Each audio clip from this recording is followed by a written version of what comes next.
why I opened the whole dialogue around it with, I know me talking about this isn't going to answer or scratch the itch for every one of you, but as a means of growing in the right direction on how to hold onto a trade longer, you do these types of things. And it's already been taught on Mentorship, and it's already on the YouTube channel. It's something I've talked about multiple times. But now anyway, we're going to go back into this area right here. I got to zoom in on it. All right, so I know that this is the time when the market should start running, because that's when the bond auction numbers come out, okay? We're up here. I know I have a real strong likelihood it's going to at least take this out and maybe run below here going into that 1 o'clock news release. Well, here's the 1 o'clock, and then the market drops. Here, what I was looking at is I want to see, does it do this? Does it run up into this fair value gap there? That's this here. There's your fair value gap. And what is it doing there? Does it at least touch the consequent encroachment or midpoint of that gap? Look closely. No, it doesn't. It gets real close to it, but it doesn't. Let me see if I can make it a little bit bigger. See? It just falls short of it. The fact that it goes up there and doesn't touch it and then closes here, I know that right there is a bearish order block. I can trade after the next candles come up and bump in the bottom of it. I'll trade short there. All it has to do is move away from it and come back up into that. I can trust this candle not being overtaken. What's the next candle do? Goes up to it, but doesn't touch this line, and it doesn't even reach the candle's high. Now, if it would trade up and touch that midpoint and then did that, I would not have taken that trade. I would have waited for another attempt to get in there and work just a little bit above the consequent encroachment, and then I'll try to go short in this upper part there. That's what I would have done differently.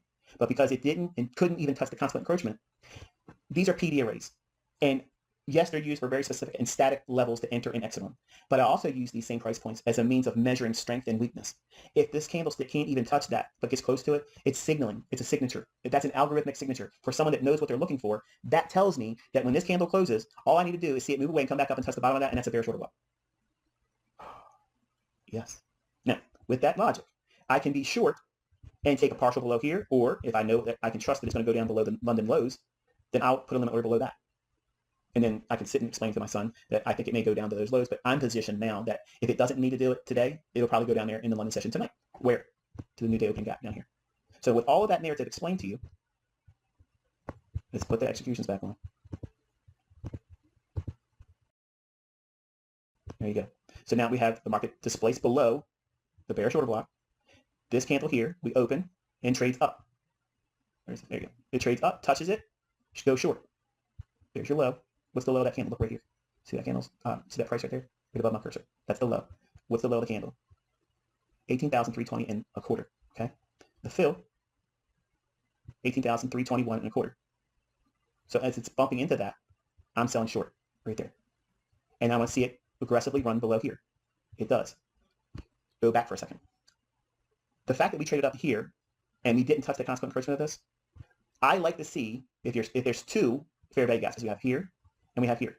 You have to at least anticipate that it may go up into the higher one.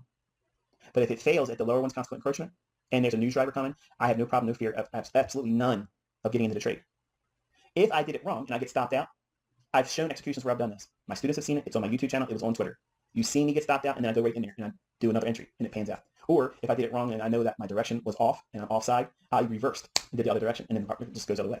That is going to come by experience. So invariably, if I address or field the questions that come to me, a lot of these questions will be answered with your own experience. And it's an unfortunate cop-out sounding response, but that's the truth. You're gonna feel comfortable doing certain things that you aren't going to be comfortable even imagining doing at the beginning of your stages of learning.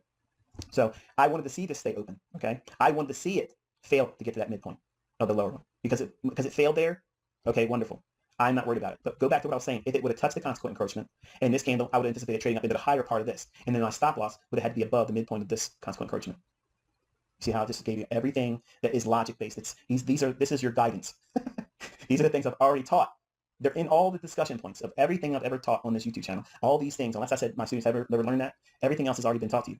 But because you didn't write anything down and you didn't take notes and you're just falling asleep to it, because a lot of people use me as a lullaby and they just listen to me and go to sleep, which is fine. Whatever. I'm glad I can help you sleep good. But everything I've taught, unless I'm saying to you, this is the first time you, my students, learned it, I'm expecting you to already have it in your journal, in your points of understanding what these things are expected to tell you. But anyway, it drops down, and then we have an immediate rebalance. Okay, so we have the market trading down here with a big down closed candle. The market trades back up, boom, bumps into it here, immediate rebalance, and then I get a little bit of heat here, but that does not take me underwater. It would still have like $1,700 in profit even with here. Why? How can that be possible? If I'm entering here, look down here. If I'm entering short there, why isn't that giving me drawdown in the trade? Negative drawdown, let's say it that way. Because the larger trade entry is here. There's 6 contracts here, and you see me doing this all the time. This is my model, 6 and 4, 6 and 4. So 6 contracts at the higher price if I'm short. The secondary affords me, when I'm only doing 4 contracts, it affords me to trade above that entry. It's forgiven because it could do what? It can revisit this fair value gap. It can trade inside that, but I don't want to see it do that. So I had to have a little bit of heat there, but it doesn't fill it. It just goes up to that level there. And what is it doing there? Is it touching the consequent encroachment before it makes the swing high here? Nope. So what does that tell me? It signals to me, just sit back and relax. Don't do anything. Just relax. Move your stop to your first entry, minus 2 ticks, and just relax. Just relax. And now we go into 1 o'clock. Look what happens at 1 o'clock. They pump it and then dump it. Small little fair value gap right there. All you're doing is you're studying price, and you're seeing every civvy. Remember I was telling you yesterday, when the narrative's in play and it's going to go lower, or your analysis assuming that it will go lower, you're looking at how the market is treated at every civvy, sell sign of bounce, buy sign of efficiency, or a fair value gap that has it down close. It's defined by this candle's low, this candle's high, even this range is that far down. This is the only imbalance. So we have a little bit of overshoot there. That's called a mohawk. It's just a coloring outside the lines. I talked about it yesterday. It doesn't change anything. It doesn't change it. Did it take out this high? No. It all does is went outside the boundaries just a little bit, and the next one gives you peace of mind, because what is it doing? It's stopping right at the high of the fair value gap. What's the high of that candle? You're going to look right here, upper left-hand corner. Look at that value right there. What's the high of that candle? 18,283.75. What's the low of this candle here? That's right here. 18,283.50. It's not going outside the realm of what you would expect price to reach to and then move away from. Is that proving to you that sellers and their selling pressure had the ability to stop it like that? It doesn't do it to me. You'll never convince me of that. You'll never convince me that sellers and buyers stop every bit of one of these turns in all these PDA rates right to the tick or the point or within a earshot of it. You're never going to convince me of that. And even if I didn't believe in an algorithm, I would think it was something other than that. But thankfully I don't have to. But the market trades aggressively after 1 o'clock, after we have a retracement. So here we have model 2022. Here we have optimal trade entry. Easy, isn't it? It's easy when you have all of the guidance and rules in place, and you do the things that you're taught to do, focusing on the time of day and anticipating the delivery of price based on factors that call price to it. New day opening gaps, new week opening gaps, relative equal highs, relative equal lows. And then below that, in terms of importance, you have inefficiencies. Inefficiencies are subordinate and less important than relative equal highs, relative equal lows, or new day or new week opening gaps, because their influence over price. The algorithm will refer and prefer more importance and significance placed around them. I'm not going to tell you the logic behind that. Just trust me on that. It'll serve you well. You don't need to know anything beyond that. When you drive your car, what do? You push the button or turn the key. You don't need to know how all that stuff works under the hood. Same thing here. Gaps, when they're actual, like new week open and new day opening gap, that is absolutely going to be much more significant because there's a lack of trades there.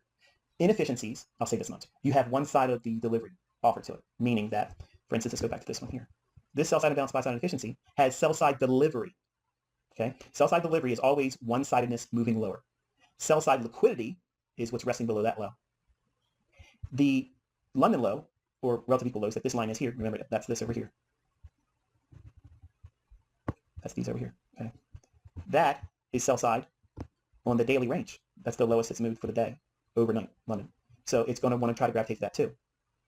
That is real orders. That's not inefficiency.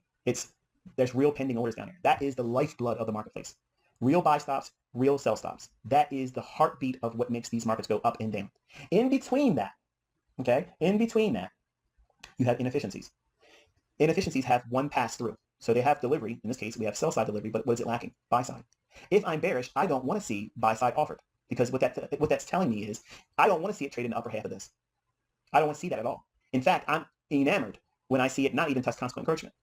I basically get a hard on from that. I am turned on by that when I'm in a trade. I get so cocky and arrogant. You see it in my trades, or I'll annotate it. I say very facetious things because I see not just this signature, but other things I'm not going to share with you, and then that pisses you off. Oh, you say you're an asshole. You're not teaching me everything.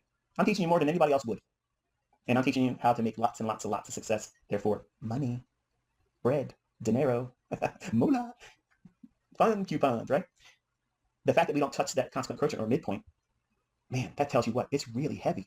Because otherwise, it would be natural for it to come back up in here, trade there, close it in, and it can still roll over. I don't like those kind of trades. That's Chris Laurie stuff. Chris Laurie stuff is, let's fill the void. That's not a void. That's a sell side delivery. It's imbalanced. It's only sell side. It's inefficient in its buy side. It's not going to be balanced if it just trades up there. That's not balanced, okay? It needs to go there and then leave it. Then it's balanced. That's a balanced price range. So we're not talking about Chris Laurie stuff, and you need to stop leaving those comments in my section, okay? I made Chris Laurie a millionaire by pushing lots of people to him, and I'm never going to rip him again. I've seen emails where he's talked about me, two-faced out both sides of those now, so he can kiss my fucking ass. So there's your skinny on Chris Laurie. But the point is this. At 1 o'clock, we have an up-close candle, and it pumps it. And what's it doing? That one candle is moving up. So people that are watching that, and they see this go up, even though it's a 1 minute candle, that triggers. People that watch 1 minute candles, hey, I watch ICT stuff. I watch people that trade smart money concepts. We're watching 1 minute charts. 1 minute charts is the bee's knees, baby. You can't make any money unless you trade in a 1 minute chart. When they see this do that, go, oh, there you go. It's making a failure swing. It's going to go up, and this is probably going to turn into an inversion fair value gap, and it's probably going to go for those relative equal highs up here. They chase something so minute and insignificant, losing the entire plot that it's going to want to run the London lows. And now, as I taught you today, it's going to try to gravitate to new day opening gaps. And the market does, in fact, trade down below the London lows, and you can see my fill right there. So my London low is just below that there. So if you look at the fills, 321.25, adding a partial pyramided entry of 4 more contracts at 291.25, scaling off the entirety of the position, 10 contracts at 18,213.50. So that is over 100 handles with the largest portion there, and that smokes all your favorite live streamers. Now, your response is going to be, but it's demo. My response